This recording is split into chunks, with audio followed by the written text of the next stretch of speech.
Alright, we're back here with another video of a breakdown. This time we are doing the Atlantic Division, which is probably the second best division, Metro being the first in the league. And we have teams such as the Bruins, Lightning, Maple Leafs, Panthers, Canadiens, Sabres, Senators, and the Red Wings will be a separate video because they have earned themselves a separate video based on their failure this season. So and we'll many get to other that. seasons. Exactly. So we'll get to that. You'll see that shortly, probably in a week or two after these videos go up. So let's start at the top. So we have the team that is leading the league right now with 94 points, 41-13-12, 7-3-0 in their last 10, and they're on a winning streak of 2 points. So we'll start off with you, Eric. What you got there, and what's your opinion? Are you sure you don't want to start off about the Bruins, your team?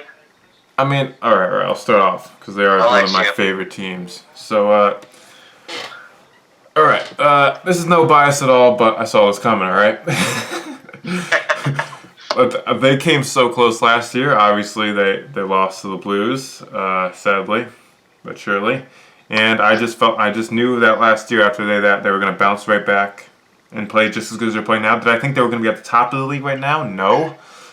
I thought they were going to be in the top 5 and stay within that range, but never did I thought they were going to get to number 1. And obviously, if they hold up this lead for another 2 weeks, they'll most likely finish in first place, giving them home place advantage in the playoffs. So, as far as prediction-wise, I'm going to say, yeah, they're probably going to go to the Stanley Cup Final.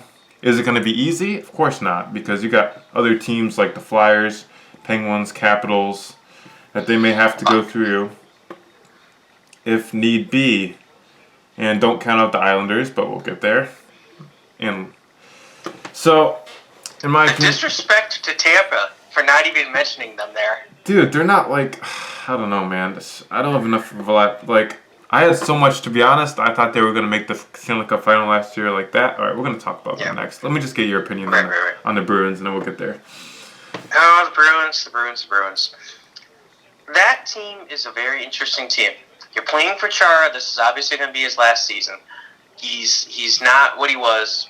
He's a lot slower. He's older. He can still drop gloves. We saw him fight Tom Wilson earlier in the season. So, but at the same time, if he's moving like, a bag of cement super slowly, he's a liability on the defensive end. And he can't get up there and shoot the puck like he used to be able to. That's completely So this true. is last season. Who knows how much longer Tuukka Rask has in the tank, too. Because he's approaching... He's what, 30, 31 right now? Yeah, something like that, yeah. So, the Boston's in a unique position where they have a lot of stars. Obviously, you have one of the best players in the league in David Pastrnak. You have Patrice Bergeron. And then you have Brad Marchand.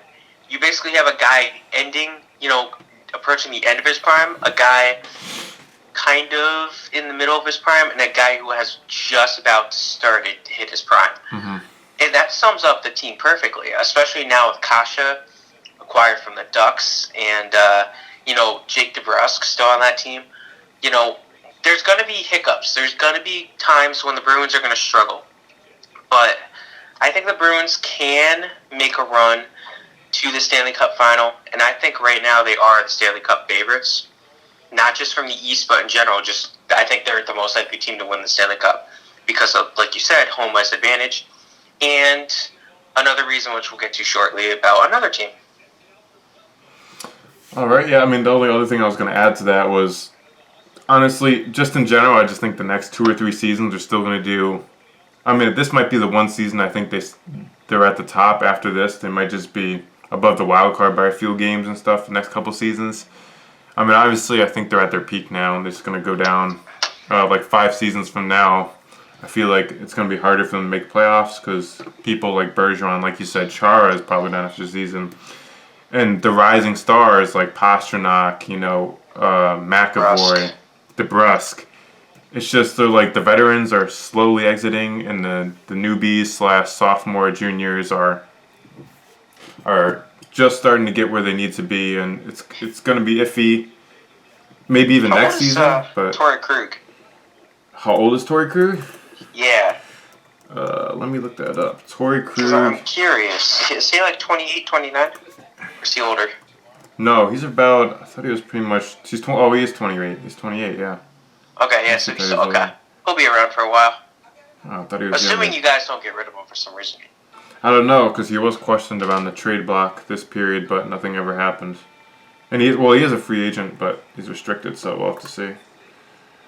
All right, let's move on quickly here.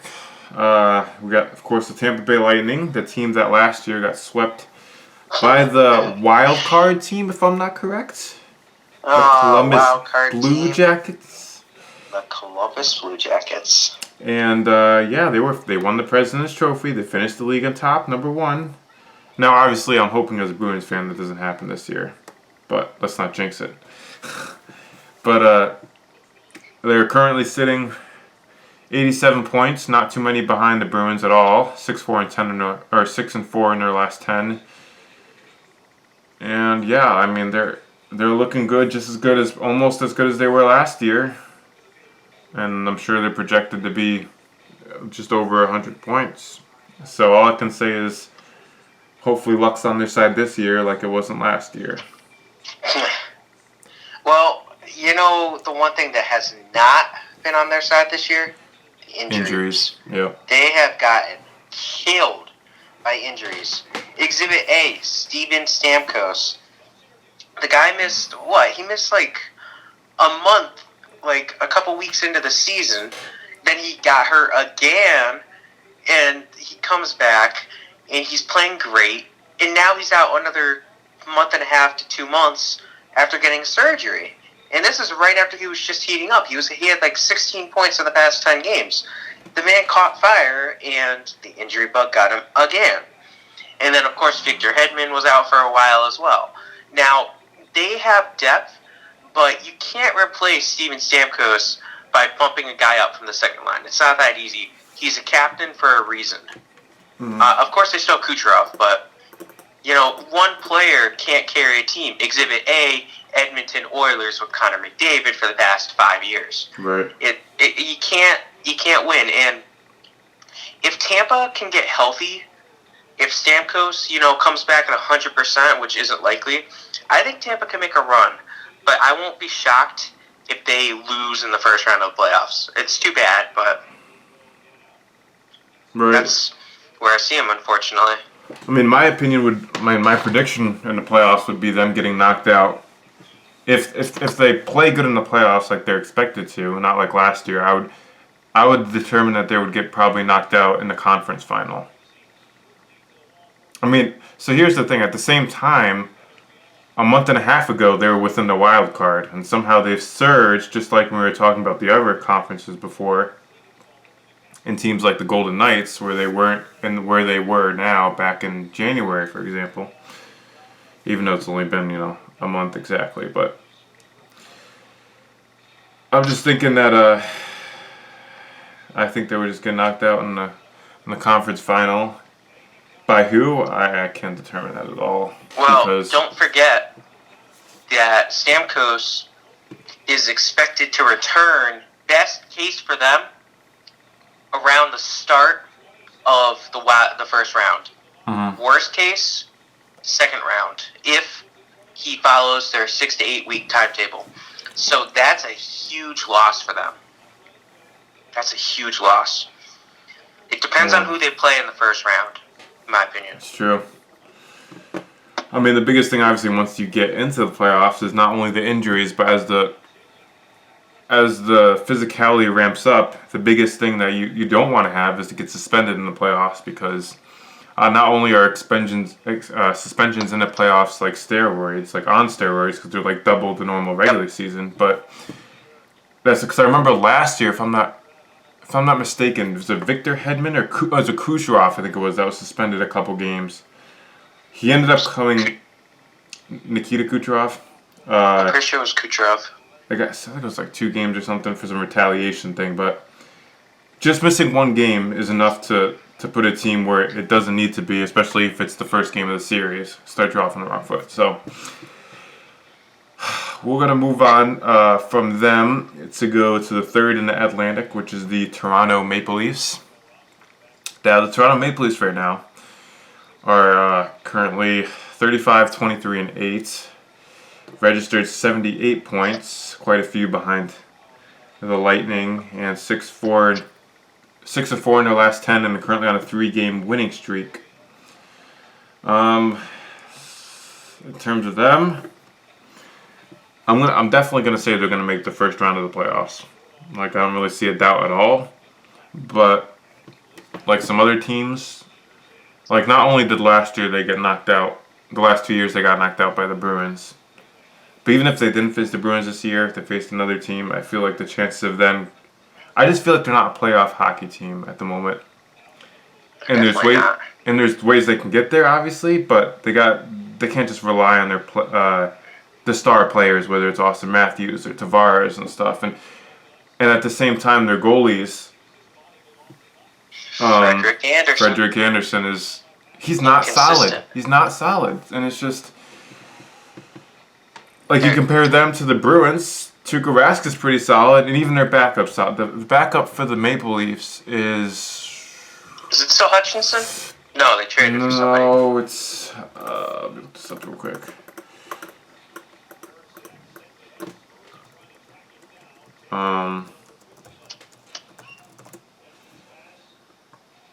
Jack Campbell. Oh my! He's the guy got him from the Los Angeles Kings. Yes. And of course, he was a backup in LA. So Kings. So that's a red flag right there. That's just showing the experience isn't there. Do you have anything else to say about them? Toronto. I said it with Nashville. You can't win a championship based solely on throwing all your money at defense. I'm going to say it for Toronto, except the complete opposite. You can't win a championship when you throw all your money on offense. When the sticks get cold and you can't score, you're in trouble.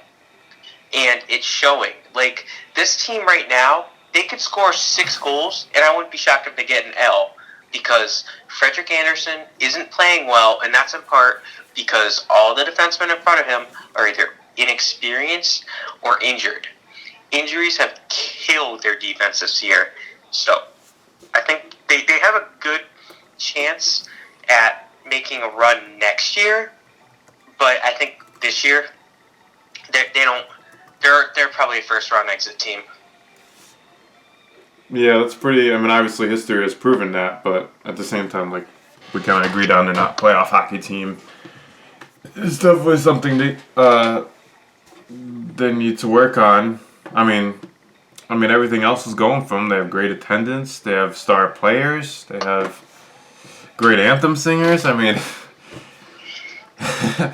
they do have great attendance, but I mean, at the same time, you're right. You're in the hub of Canada. That's true. And of course, they have the Hockey Hall of Fame there. So. Well, I mean, to be fair, the NBA Hall of Fame and the NFL Hall of Fame and the MLB Hall of Fame don't have teams in their cities. So. True. All right, let's move on. That's the first 3 for the Atlantic. Now moving on to the wild card and below teams. Actually, this is below the line, the current standings. These remaining teams in the Atlantic are below because, of course, the strong Metropolitan Division, which we'll get to in the next video. So we have the next team, the Florida Panthers, currently sitting out of the playoffs, registering 73 points, 3-6-1, so virtually 3-7 in their last 10. And they're in a 3-game losing streak. Of course, they have, oh my God, Joe Quenneville. Sorry, I don't know how I blanked on him. Joe Quenneville behind the bench. As of this past summer, they got him. They got Bobrovsky over the summer as well. And of course, they recently got Eric Holla from the Hurricanes and Lucas Wallmark and after the trade deadline. But they did give away Trocheck, which it was a loss that you could see coming. Not necessarily him, but a good player going somewhere else in exchange for other players and draft picks. But what they're saying right now, my prediction, they're going to finish right outside the playoffs. They finished last year. Definitely below the wild card, finishing with 73 points. So they finished last year with 73 points. And currently, right now, they have 73 points. So obviously, they're playing better than they did last year. It's just something they just got to work on building. You can tell that they're slowly, and obviously they're in rebuild, but they're slowly getting back up to the point where they can be in the playoffs and get a chance at the cup. I have one question for you. Okay. Do you think they regret giving Bobrovsky the contract they gave him? Can you reframe for me that contract, please? If you have it with you, if not. Oh, yeah. The Bobrovsky contract is... Let me pull it up. I know it was that massive contract of 7 years, $70 million. Yeah, that's... I mean, I remember seeing next year. It told me about that. That's completely overpaid. Completely overpaid. For a team that's in rebuild. That's like sending... we're going to get to the Senators because, they're garbage. No offense to Senators fans, but... full offense to Senators fans. They're kind of garbage, but that's like sending, for example, let's say the Bruins miss the playoffs. That's like sending Rask to the Senators for even $30 million. Like, that's insanity and completely overpaid. And honestly, in my opinion, that's just the Florida Panthers getting selfish and thinking they can just ease their way into the playoffs with all these acquisitions,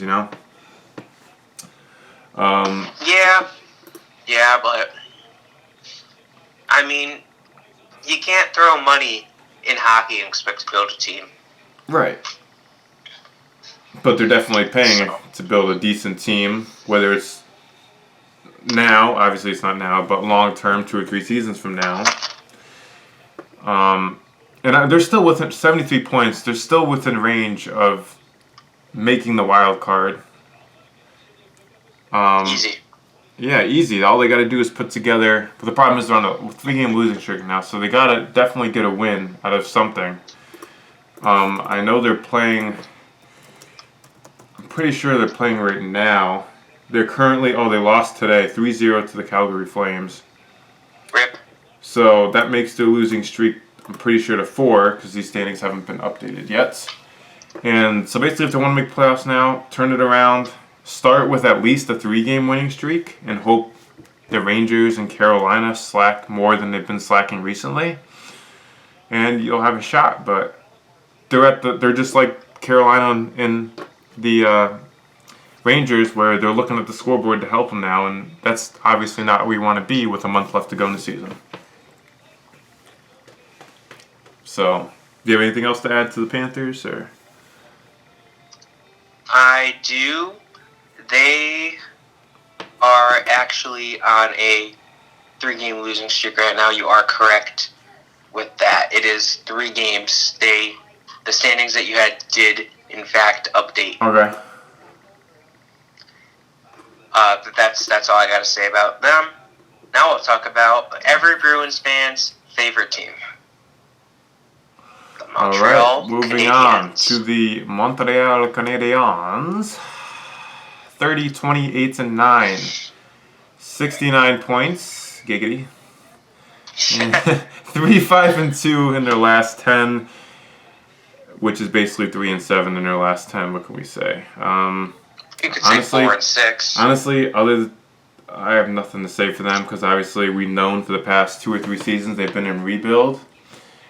Other than that, I'm just gonna say, just hope they're planning on making the playoffs within the next 2 or 3 seasons.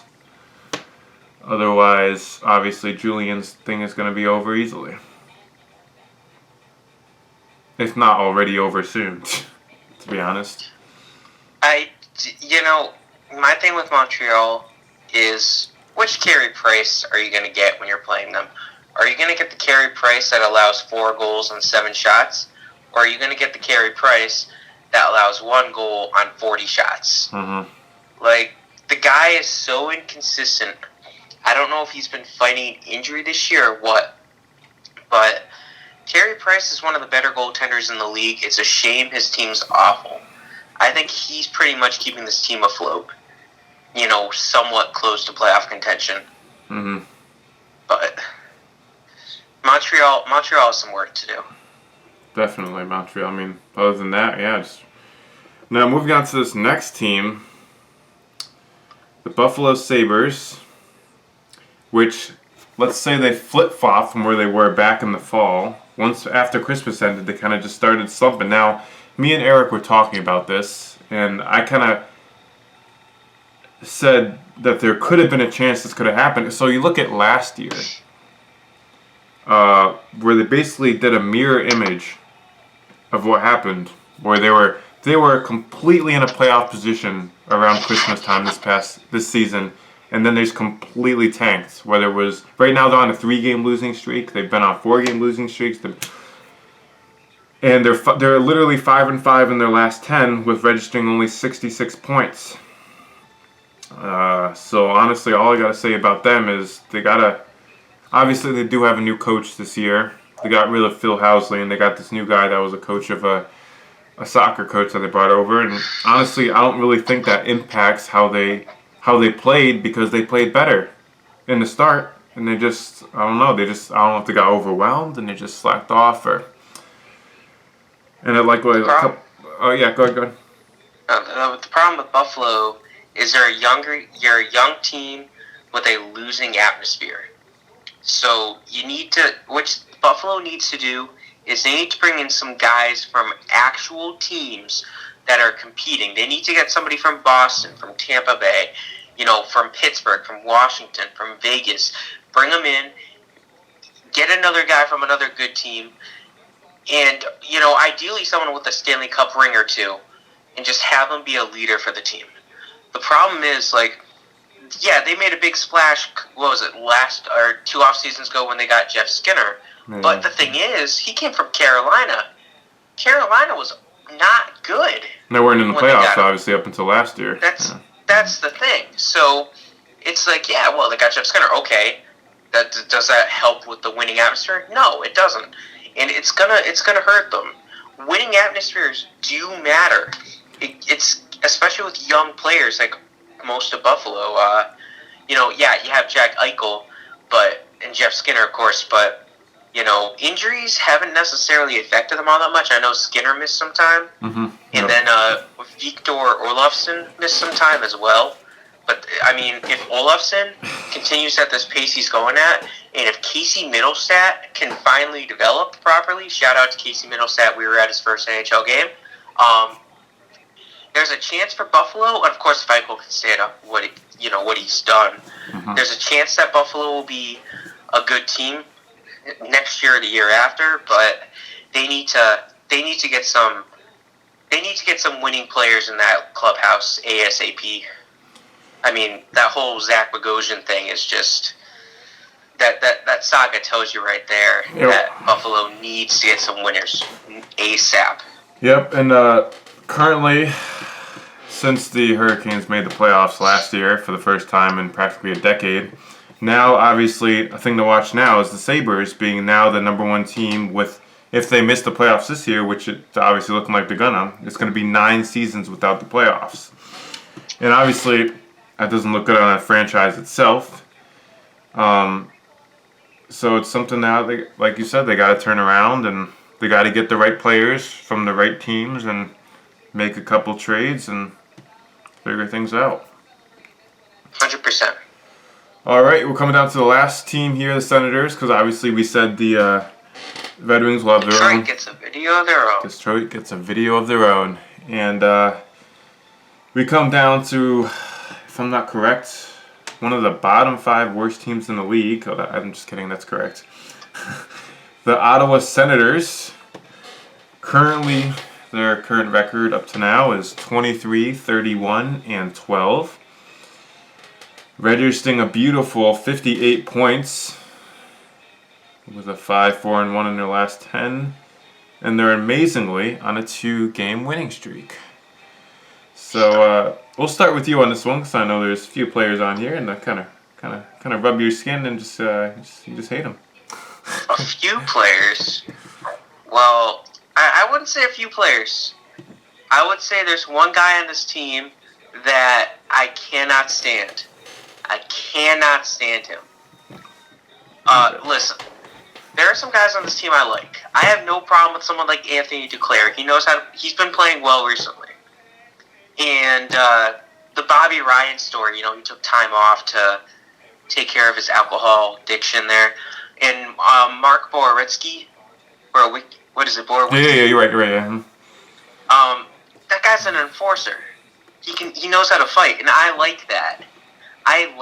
And of course you have Craig Anderson as well, whose wife had cancer. So these are guys, I have no problem with them. But there's one guy on this team that I cannot stand, and that is Brady Tkachuk. I cannot stand that guy. He's a baby.